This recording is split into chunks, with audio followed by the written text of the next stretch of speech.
Mind on the numbers, heart with the care.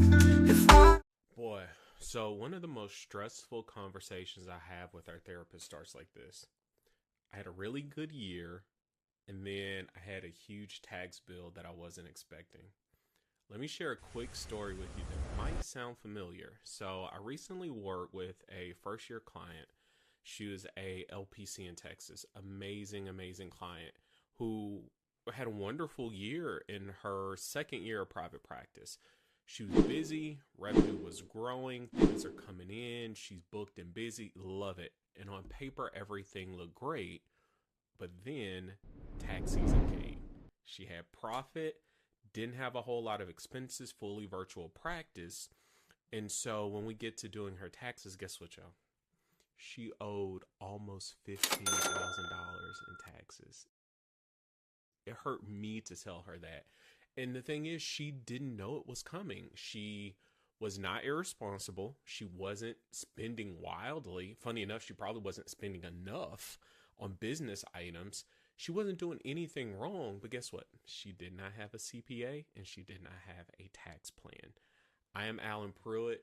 I am the founder of the Therapist CPA Tax Firm, and this channel is for therapists in private practice who want fewer tax surprises and more clarity around their money without any overwhelm or any shame at all. So, welcome to day 3 of our 30 days of financial clarity for therapists. So, here's what most therapists aren't told about taxes in a business. When you're an employee, guess what? These things are pretty smooth and easy. If you worked in a private practice, or maybe you got a W-2, or you worked at an agency, something like that, then guess what? Money is withheld from your paycheck, and just the general system does a lot of those things for you. Because guess what? Here's how that goes. You have your salary, right? Have your salary. They take taxes out of that check every single 2 weeks, right? You get to spend what's left. Here's the flip side, which is good and bad. In a private practice, in a business, you make all the money, you have all the revenue. There's nobody taking taxes out as you go. But guess what? You get to spend in the middle, and then you pay taxes on what's left.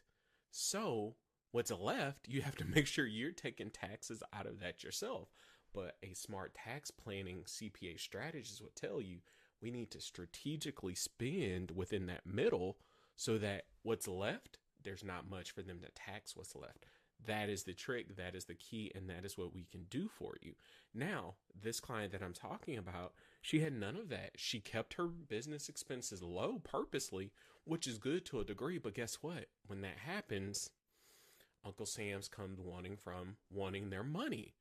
And you aren't set up to automatically save for taxes in a business. So because all of the money that comes in looks like it's available, it's there in your bank account, but if you're not setting that money aside, it's already spoken for between federal taxes, state taxes, self-employment taxes, all the taxes. And so we want to make sure that you're in a good spot. So unless you have a system in place, then that tax portion gets quietly spent throughout the year.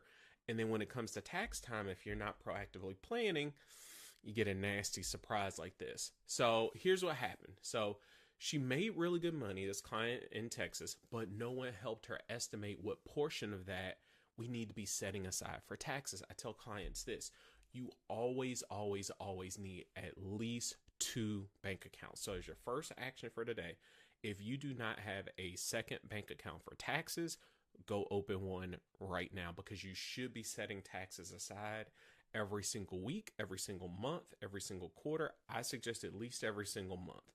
Completely up to you, but I prefer every month, but then you pay that account each quarter for your taxes. And it's crazy because tax surprises are not usually caused by any mistakes. They're just caused by a lack of proactive planning when you own a business. We're here to help you become CEOs of your private practice.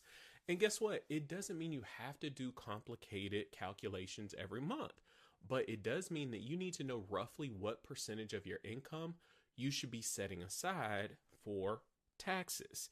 And hey, that is a living, just like I tell clients about budgets, that tax number is a living and breathing number. It adjusts as your practice grows. So instead of looking ahead And then when you're ahead, you're only looking backwards to tax time of the previous year. You need to be planning ahead, making small steps like quarterly check ins, having strategic conversations with your CPA, with your tax strategist. And guess what? That can reduce the surprises. And in many cases, it can lower the total amount of tax that you owe. Personally, for our firm, guess what? We have a $10,000 tax savings guarantee. We're so confident in the tax strategies for business owners, for private practice owners, that we will show you how we can save you $10,000 in taxes. Don't believe me? Check it out. Give us a call, fill out the form, and we will talk with you, put in an application, and we will show you how we will do it. But back to this, because this is where strategy matters, because certain things like how you pay yourself, what entity structure you're in, the timing of expenses, all of these things are super important. Retirement contributions, even. These aren't things that you just need to figure out in, February, March, and April, right before taxes are. These are decisions that you need to be making throughout the year. I tell clients this all the time. There are 2 tax seasons. Did you know that? There are 2 tax seasons.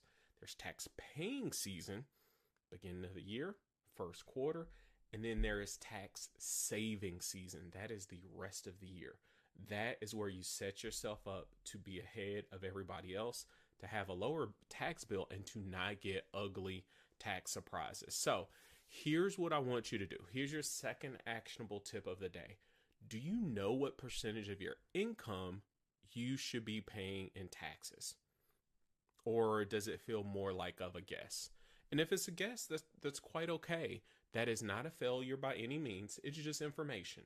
And information can change your situation. So we want this information to give you options. So over the next few days, we're definitely going to keep breaking these things down. We're going to talk about quarterly taxes. We're going to be talking about planning ahead and how you can stop feeling blindsided year after year with the ugly tax bill that you weren't expecting.